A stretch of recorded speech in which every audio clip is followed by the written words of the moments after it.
Hello. Today I am going to talk to you about how my hobbies before I moved to France helped me actually make the move. Thank you so much for joining me today. If you're new here, welcome. I'm Patricia Brooks. I'm an American who moved to France just about 8 years ago. My anniversary is coming up at the end of this month. And I help people who are ready to start the next chapters of their lives living and thriving in a foreign country. I help them to find that confidence and courage to actually make the move abroad. And once they get there, if they're struggling, trying to figure out who they are in their new place, I help them move through that as well. And on my channel, I talk about my life in France, about making a move abroad, and how to live the kind of life that aligns with your core values and who you know yourself to truly be. And today I'm talking about hobbies and how they can support you in living the kind of life you want. All right. Now, years ago, I created an online course that was called How to Stop Hating Your Job. And there were 5 steps involved with that.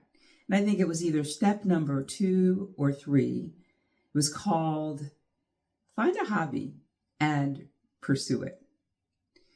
And it was what I had done, one of the things I had done that helped me to cope with going into a job that I really didn't like. And this is the step that I'm going to unpack today in 2 steps. I'm going to talk about how my hobbies help me to not only cope with my job, but how it also helps support me in making my move to France.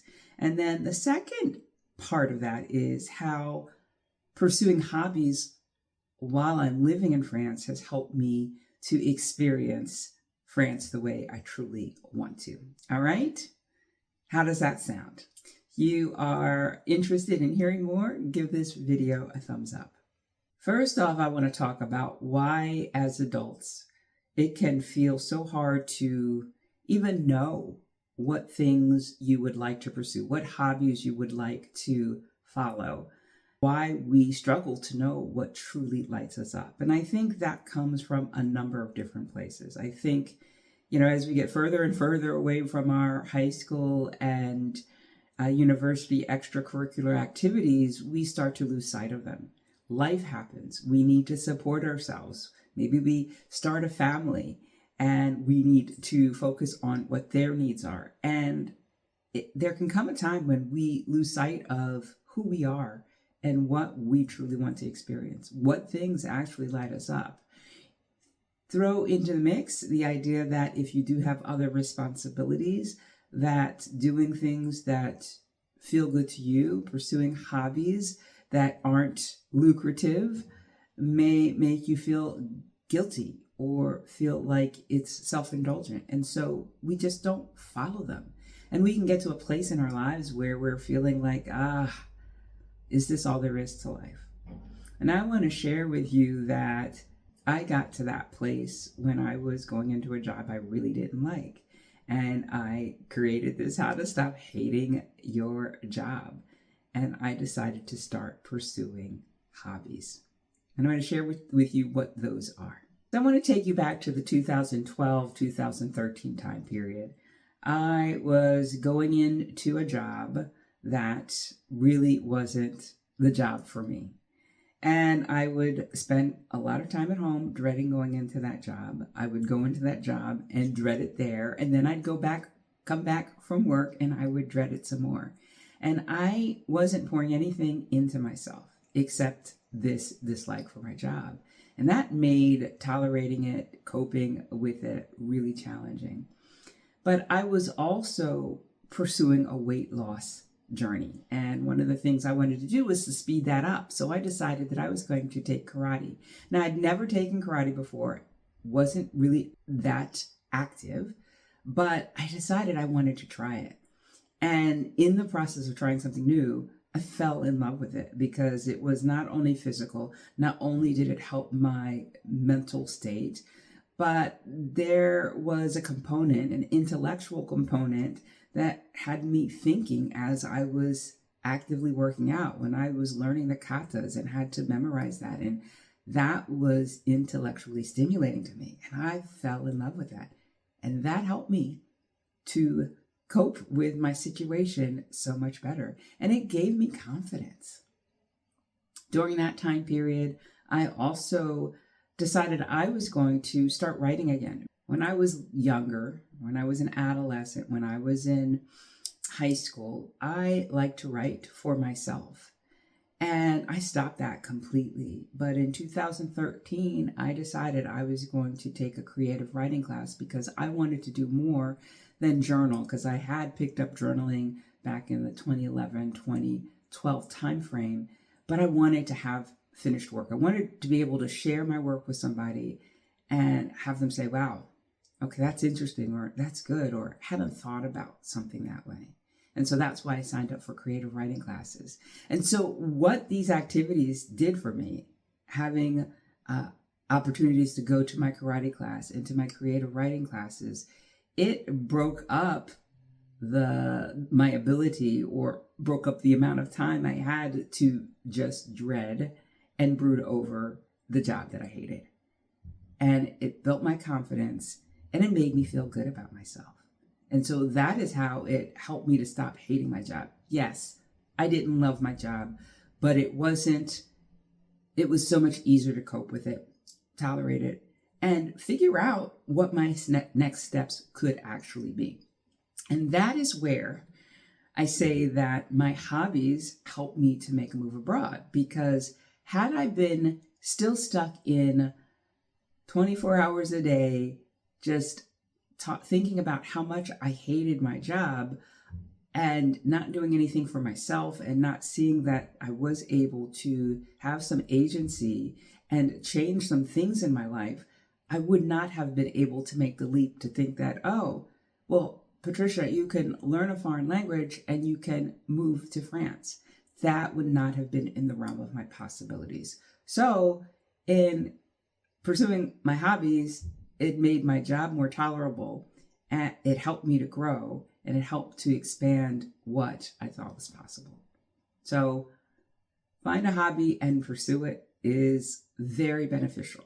It's very beneficial if you're in a situation that you're not enjoying life. It's very beneficial even if the things that you're doing are okay and you're not dreading them, but you feel like there is something more. One of the problems that people face, especially in middle age, is figuring out the things that they would like to pursue, what hobbies would be meaningful to them. So that is why on February 21st, 2026, I'm hosting the next Women Rising Roundtable. Women Rising Roundtables are intimate gatherings where a group of 9 women who are ready to expand and grow get together and journal and have conversations about certain topics. Next month's topic is called the Joy Blueprint. And during this session, we will do activities that will help you to uncover what you're passionate about and how to figure those things out if you have lost sight of that. We'll also talk about giving yourself permission to actually pursue them, because there can be that element of guilt or feeling like, oh, well, this would be self-indulgent. How could I possibly pursue this? But at the end of the day, this is vital to having a well-balanced life, to improve your well-being, and to develop and grow. And so I am so excited to be offering you this.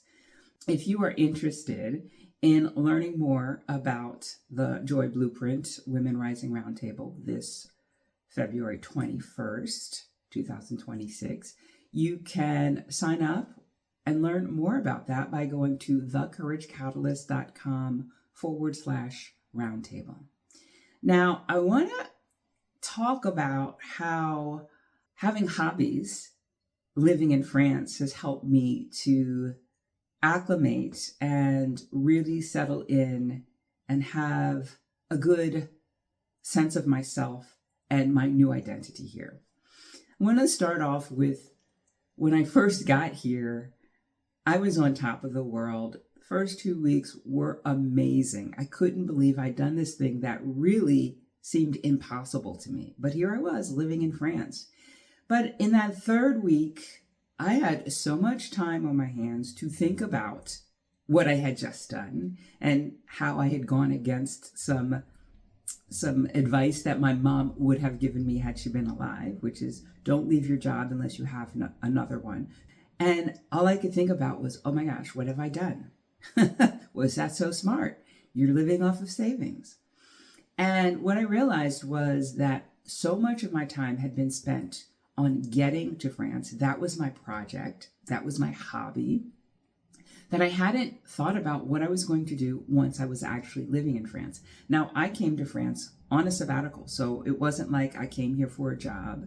And I think that this impacts you if you are moving abroad and you're taking time off from work, or if you're moving abroad and you're retired, especially if you're newly retired, that not knowing what hobbies you want to pursue, or not putting a line in the sand and saying, by 2 months in, I am going to be doing this, that, or the other thing, you can be setting yourself up for this very isolating period in your move abroad. So what I did was I decided that I wanted to podcast. I wanted to become a podcast host. And this came up because I had been on somebody else's podcast and I really liked the interaction. And I thought, the person who's interviewing me is really good, and I think that I could do that too. And so that was the first hobby that I pursued here in France. Now, that has since gone by the wayside because my business has consumed some time that I would otherwise be doing for the podcast. I've kind of switched gears and moved over to YouTube, but I thoroughly enjoyed that. I thoroughly enjoyed the whole process of that. And that really helped me to kind of come into my own and to not focus so much on this big thing that I had done that felt scary and sometimes unsettling.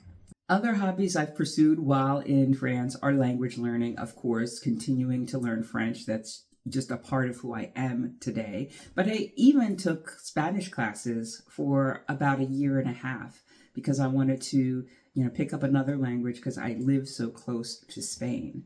And going to those classes was wonderful because I got to tap into community and continue to learn. Personal development is a core value of mine. And so you might see a thread moving through all of the hobbies that I have, or many of the hobbies that I have.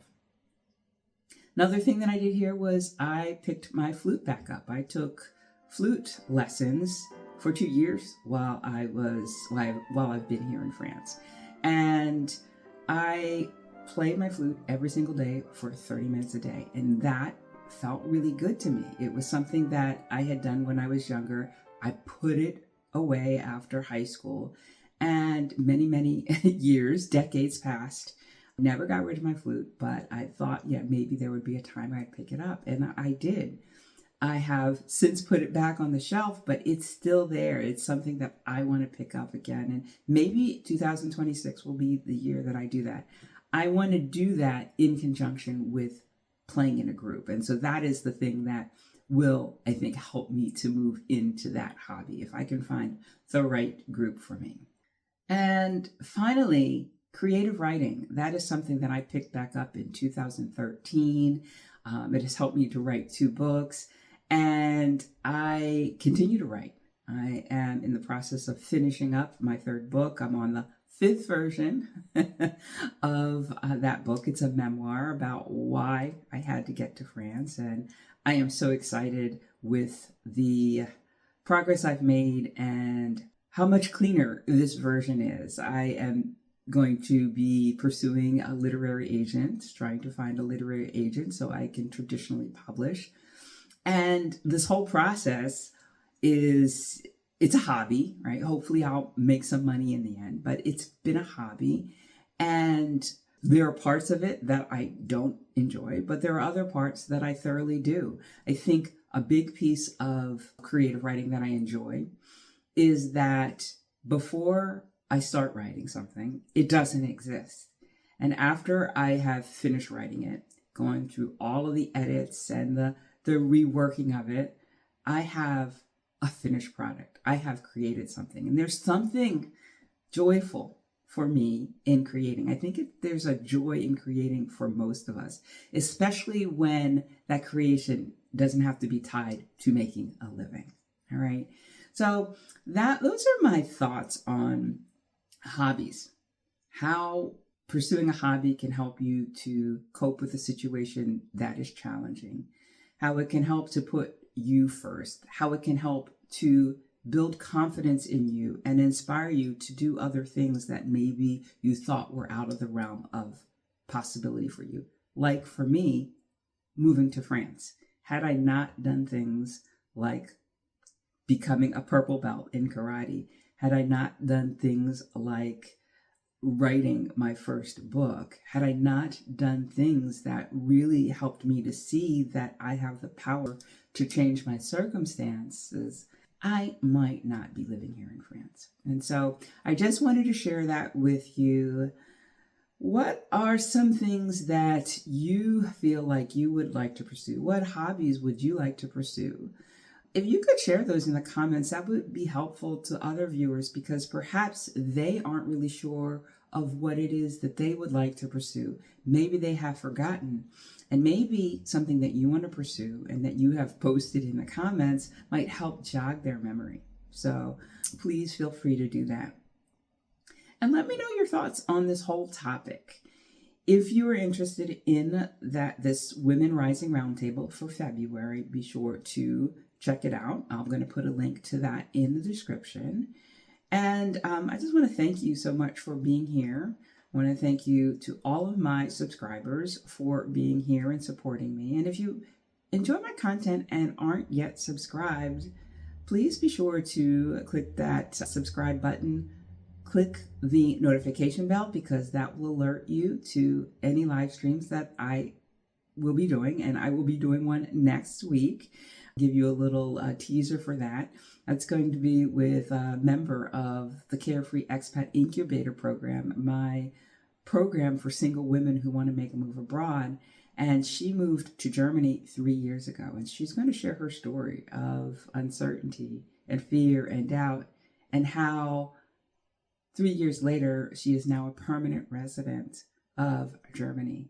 And it's going to be an amazing story. So be sure to check that out. I'll put a link to that in the description as well. But as I said, subscribe, click that notification bell. You will be notified when we go live. So that is all I have to share with you today. If you enjoyed this video, give it a thumbs up, share it with friends, subscribe, and I will see you again next time. Bye for now.